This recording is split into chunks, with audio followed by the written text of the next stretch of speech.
Friends, ఇప్పుడే అందిన వార్త. ఉద్యోగులకు శుభవార్త, ఉత్తర్వులు జారీ అంటూ వార్తలైతే వస్తున్నాయి. మరి ఏంటి ఆ శుభవార్త అనేది చూసేద్దాం. వివరాల్లోకి వెళ్ళే ముందు దయచేసి లైక్ చేసి, షేర్ చేసి, సబ్స్క్రైబ్ అయితే చేసి మరిన్ని లేటెస్ట్ అప్డేట్స్ కోసం బెల్ ఐకాన్ అయితే క్లిక్ చేయండి ఫ్రెండ్స్. మరి వివరాల్లోకి వెళ్ళిపోదాం. ఇంకా ఆంధ్రప్రదేశ్ రాష్ట్రంలో తెలంగాణ స్థానికత కలిగిన ఉద్యోగులను ఏపీ సర్కార్ రిలీవ్ చేస్తూ ఉత్తర్వులు జారీ చేసింది.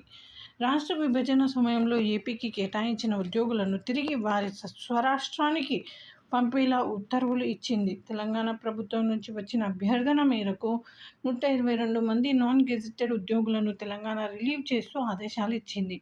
మొత్తం 122 మంది తెలంగాణ స్థానిక కలిగిన నాన్ గెజిటెడ్ ఉద్యోగులను రిలీవ్ చేస్తున్నట్లు ఎన్డీఏ కూటమి ప్రభుత్వం పేర్కొంది. ప్రస్తుతం వేర్వేరు విభాగాల్లో పనిచేస్తున్న తెలంగాణ స్థానికత కలిగిన ఉద్యోగులను రిలీవ్ చేసే ముందు వారి నుంచి అంగీకారం తీసుకోవాలని ఆంధ్రప్రదేశ్ ప్రభుత్వం ఆదేశించింది. తెలంగాణకు రిలీవ్ అవుతున్న ఉద్యోగులు తమ కేడర్ చివరి ర్యాంకులో మాత్రమే విధుల్లో చేరతారని ఏపీ సర్కార్ స్పష్టం చేసింది. సో ఫ్రెండ్స్, ఈ విధంగా వార్తలు అయితే వస్తున్నాయి ఫ్రెండ్స్. మరి థ్యాంక్స్ ఫర్ వాచింగ్.